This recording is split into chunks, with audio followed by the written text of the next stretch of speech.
Saudara-saudari, Bapak dan Ibu, rekan-rekan muda, anak-anak yang jadi maskot juga semuanya lucu-lucu ya. Dan umat lingkungan Santa Clara. Shalom alaikum. Habemus Papam. Ini kata-kata yang sekarang sedang muncul di mana-mana, Habemus Papam. Kata-kata yang jarang muncul, tapi begitu ada paus yang meninggal dan terpilih paus yang baru, kata-kata ini menggema sampai ke ujung-ujung dunia. Habemus Papam artinya apa? Habemus artinya kita memiliki atau kita punya. Papam artinya paus. Jadi Habemus Papam, kita punya paus. Kalau diterjemahkan harafiah, kata papam itu sebenarnya dari kata papas atau papa, artinya ayah. Jadi sebenarnya kalau diterjemahkan lebih literal, kita punya ayah.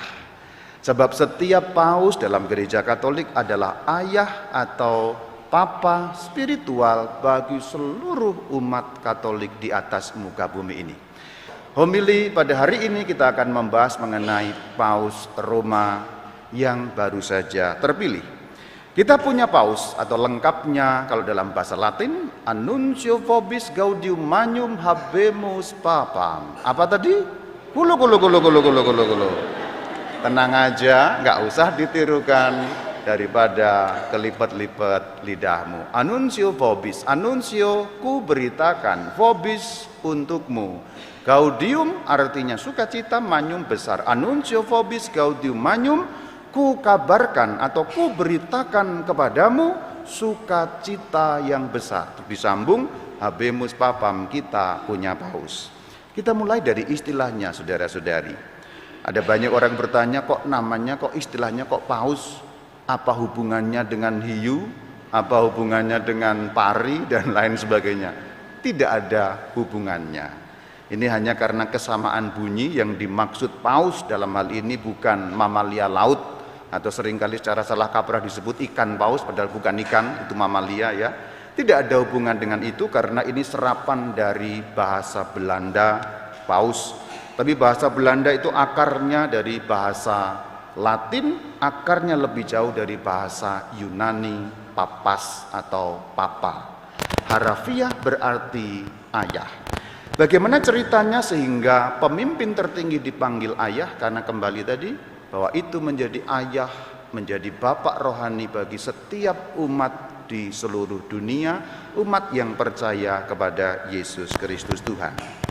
Umur kepausan sudah setua gereja Kristen yang satu, kudus, Katolik dan apostolik. Sebab paus yang pertama ditunjuk langsung oleh baginda Yesus tanpa melalui konklav. Nggak ada konklav-konklavan, langsung ditunjuk oleh Yesus Kristus Tuhan. Siapa paus pertama?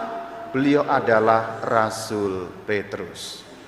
Ayatnya ada di Injil Matius pada pasal yang ke-16 yang berbunyi, engkau Petrus, di atas batu karang ini aku akan mendirikan gerejaku. Dan Petrus, makna kata Petrus adalah batu karang. Dan terbukti alam maut tidak akan menguasainya. Gereja Katolik sudah berdiri 2000 tahun lebih. Dan sampai hari ini ada serangan dari luar, serangan dari dalam, serangan yang memecah belah. Tapi dalam bahasa Betawi, kagak ada matinya. Kenapa kagak ada matinya? Mau diserang dari kiri, dari kanan, dari belakang, dari depan, bahkan dari dalam, tetap kagak ada matinya. Sebab gereja Katolik didirikan di atas dasar yang kuat, Rasul Petrus sebagai batu karang, dan janji Tuhan alam maut tidak akan menguasainya. Rasul Petrus paus yang pertama. Tapi bagaimana ceritanya kok kota Roma menjadi penting di dalam iman kita? Kira-kira singkatnya ceritanya begini. Yang kita dengar dalam bacaan pertama tadi, praksis apostolon atau kisah para rasul menceritakan bagaimana perkembangan awal umat Tuhan ada di kota Yerusalem. Dulunya Rasul Petrus juga di Yerusalem. Tapi kemudian Rasul Petrus berpindah karena mengajar di banyak tempat. Akhirnya dari kota Yerusalem beliau pindah ke kota yang namanya kota Antiokhia. Sehingga ada dua kota penting dalam iman Kristen kota Yerusalem dan kota Antakia atau kota Antiokhia. Ketika Rasul Petrus berpindah ke kota Antiokhia, kepemimpinan di Yerusalem diserahkan kepada Rasul Yakobus sebagai uskup pertama Yerusalem. Ada dua kota penting, ada kota-kota yang lain juga tentu saja. Ada kota Caesarea, ada kota Yope, ada Bethlehem, ada macam-macam kota. Tapi ada dua kota utama di mana pemimpin-pemimpin gereja ada di sana. Kota pertama Yerusalem, ditinggalkan oleh Rasul Petrus, pindah ke Antiokhia. Kota kedua adalah Antiokhia. Karena perkembangan, karena harus mewartakan Injil ke seluruh dunia seperti firman-Nya Tuhan Yesus dalam Injil Matius pada pasal 28, pergilah ke seluruh dunia. Maka Rasul Petrus pergi ke ujung-ujung bumi. Ujung bumi pada waktu itu adalah kota Roma. Maka dari kota Antiokhia, Rasul Petrus berpindah ke kota Roma, berjumpa dengan Rasul Paulus memimpin gereja dari kota Roma. Jadi ada tiga kota yang besar-besar. Rasul Petrus berpindah, pertama Yerusalem, kedua pindah Antiokhia, ketiga pindah di kota Roma. Jadi pada zaman kuno, tiga kota ini kota-kota penting yang menjadi pusat-pusat kekristenan pada zaman para rasul.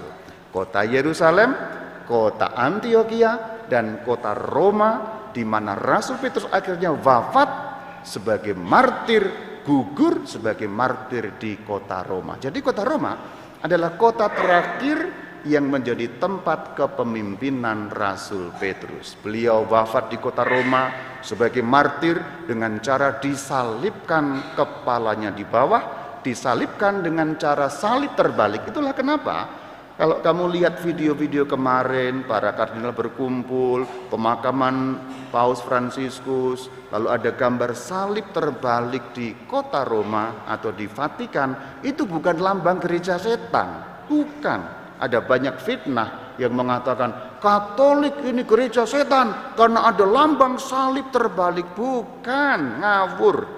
Salib terbalik adalah lambangnya Rasul Petrus. Kenapa harus dibalik salibnya? Rasul Petrus banyak dosanya menurut dia.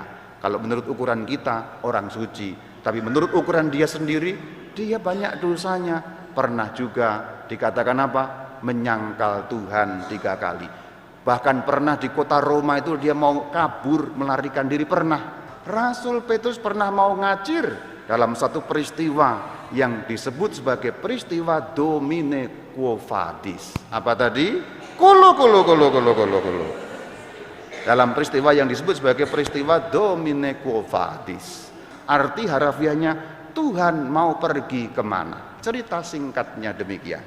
Pada tahun 50 kurang lebih ada kaisar yang kejam, namanya Kaisar Nero atau Neron. Nero artinya hitam, menggambarkan betul-betul bengis. Kaisar ini bengis memimpin kota Roma karena kaisar adalah pemimpin kerajaan dari kota Roma. Bayangkan bahwa pada zaman para rasul kota Roma masih dikuasai oleh orang-orang Romawi, belum ada orang Kristen yang banyak di sana. Maka pemimpin namanya Kaisar Nero itu membakar kota Roma. Kota Roma itu dibakar sendiri oleh Kaisar Nero, tapi kemudian difitnah bahwa yang membakar dituduhkan kepada pengikut-pengikut Kristus. Nero yang bakar, kota Roma kebakaran, lalu Nero teriak-teriak, yang bakar adalah orang-orang Kristen, pengikutnya Kristus itu di bawah pimpinan Petrus. Maka orang-orang Roma marah, terjadi penganiayaan di kota Roma. Orang Kristen dikejar-kejar karena dituduh dengan suatu fitnah membakar kota Roma. Petrus pun ciut hatinya sebagai manusia biasa. Karena dikejar-kejar, karena dianiaya, dia kabur, orang-orang kabur, dia ikut kabur. Padahal sebagai pemimpin dia harus menguatkan umat, jangan kabur, kita tetap teguh dalam iman. Mestinya kan begitu. Pemimpin kan harus di depan, memberi semangat, memberi kekuatan, memberi keyakinan. Dia ikut ngacir, ikut ngabur. Akhirnya di depan satu gerbang di kota Roma, ketika sampai di gerbang, kalau pada zaman kuno selalu ada gerbang-gerbang atau tapal batas, Rasul Petrus lari terkencing-kencing dari dalam kota, mendapatkan penampakan baginda Yesus yang berjalan memasuki kota. Ketemu di tapal batas kota, di gerbang kota. Kok ada Tuhan Yesus mau masuk? Tuhan, kota Roma dibakar, kita difitnah, mau dibunuh, kita kabur saja Tuhan. Lalu bertanya Petrus kepada Tuhan Yesus, Domine quo vadis, Tuhan mau kemana? Jawaban Tuhan saat itu, aku mau masuk kota Roma. Petrus bilang, jangan, bahaya kota Roma. Untuk apa Tuhan masuk kota Roma? Tuhan mengatakan kepada Rasul Petrus, biar aku masuk kota Roma, biar disalibkan sekali lagi di kota Roma. Plok. Kaget kan? Iya. Ini menggambarkan kagetnya Rasul Petrus, bagaikan ditampar sehingga dia bangun. Tadi plok tadi itu ditampar ya.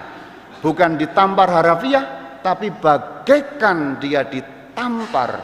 Malulah dia saat itu, karena perkataan Tuhan yang mengatakan biar aku masuk ke kota Roma, biar aku disalibkan sekali lagi di kota ini.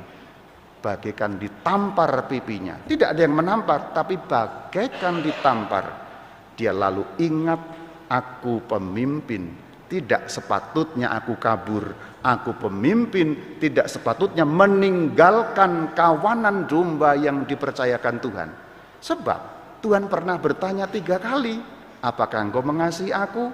Petrus menjawab, aku mengasihi engkau. Diberi firman 3 kali pula, gembalakanlah domba-dombaku. Tapi di kota Roma, dia mau meninggalkan domba-domba Tuhan yang dipercayakan kepadanya, bagaikan ditampar itu pipinya, masuk kembali ke kota Roma dengan gagah berani. Seketika ketakutannya hilang, dilindungilah para umat Tuhan yang sedang ketakutan. Dikuatkanlah umat Tuhan yang kena fitnah itu. Dikuatkanlah umat Tuhan yang sedang dalam penganiayaan itu. Tenang, aku ada di sini, aku gembalamu, bersama dengan kamu, kita aman, Yesus Tuhan beserta kita. Akhirnya Petrus ditangkap, dan pada saat ditangkap dia kena hukuman salib. Tapi dia membuat satu permintaan kepada Algojo, jangan aku disalibkan dengan cara biasa, jungkir kepalaku di bawah, karena aku tidak sama dengan guruku. Aku tidak layak ikut salib yang seperti itu bagaikan guruku, maka kepalaku harus di bawah. Algojonya mengikuti, dan di balik salib itu akhirnya kepalanya di bawah, kakinya di atas, untuk menggambarkan betapa tidak pantas Rasul Petrus sama dengan gurunya, betapa tidak layak Rasul Petrus menempati tempat salib gurunya.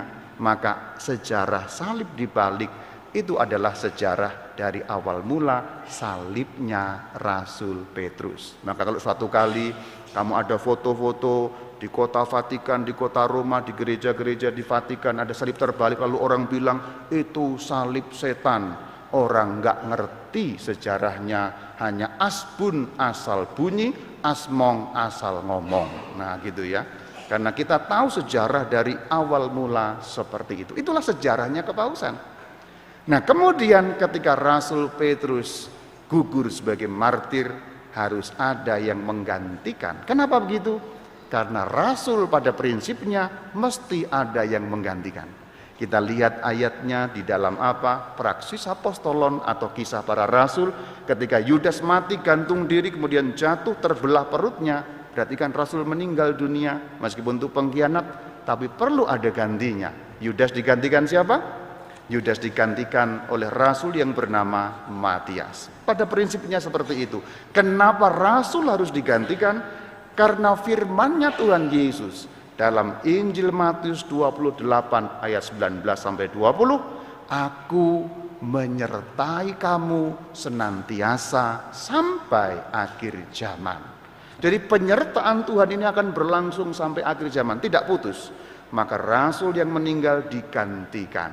Maka Rasul Petrus setelah beliau wafat digantikan oleh seseorang yang bernama Linus sebagai paus yang kedua. Linus kemudian wafat digantikan oleh Kletus, Kletus digantikan oleh Clemens, Clemens, dan seterusnya. Saya pun lupa, udah terus terang ya. Pokoknya hanya saya ingat 4 yang pertama itu, yang seterusnya lupa. Nyambung sampai Paus Yohanes Paulus kedua, nyambung siapa? Paus Benediktus, nyambung siapa? Paus Fransiskus. Dan sekarang kita punya Paus yang paling baru, namanya Paus Leo. Karena nama Leo sudah pernah digunakan, maka diberi nomor urut. Nah, itu biasanya seperti itu. Fransiskus belum pernah digunakan, maka Fransiskus tidak ada nomornya, maka kemarin Paus Fransiskus saja. Kalau seandainya nanti kapan-kapan kita punya Paus yang memilih nama Fransiskus, pasti diberi nomor urut 2. Nah, yang kali ini Leo sudah pernah digunakan. Leo yang terakhir nomornya 13. Yang sekarang ini Leo berapa? 14. Paus Leo ini menarik sekali. Dugaan-dugaan belum pernah dijelaskan, tapi dugaan-dugaan adalah Paus Leo 13 adalah paus yang menulis satu dokumen gereja namanya Rerum Novarum yang disebut sebagai ajaran sosial gereja. Maka kira-kira dengan memilih nama Leo kayaknya mau menekankan ajaran sosial gereja dengan lebih kuat lagi. Ini melengkapi apa yang sudah Paus Fransiskus lakukan, bukan? Beliau sangat menekankan perdamaian, membela orang miskin, membantu orang miskin dan seterusnya. Maka sekarang semoga Paus Leo melanjutkan garis yang seperti itu, sebab gereja perlu menjadi terang bagi dunia, garam bagi dunia. Jadi saudara-saudari, kita punya paus itu sejarahnya panjang, 2000 tahun lebih. Dan itu bentuk penyertaan Tuhan, janji Tuhan, aku menyertai kamu senantiasa sampai akhir zaman. Kalau paus kosong, semua bersedih. Kalau ketika dibakar di Kapel Sistina, asapnya keluar hitam, waduh hitam. Semua orang geleng-geleng kepala. Lihat siaran-siaran di YouTube di mana begitu, waduh geleng-geleng kepala. Ketika sudah nonton ya siarannya ya, ketika asap putih muncul, lonceng-lonceng berdentang, tang tang tong tang, orang-orang bersorak, bertepuk tangan, ada yang menangis bukan karena mikirin utang dan sedih, bukan, tapi karena nangis terharu. Habemus papam, kita punya ayah lagi, sehingga tidak terjadi sede vacante. Apa tadi? Kulu. Sede vacante, tahta lowong. Tata lowong berarti kursi kepausan tidak ada yang menduduki, atau dalam bahasa yang lebih romantik, kita kehilangan seorang ayah. Tapi hari ini kita punya dan kita syukuri di dalam kurban misa jubileum ini, yang sekaligus juga untuk memohon kerahiman Tuhan, indulgensi bagi kita. Habemus papam. Shalom alaikum.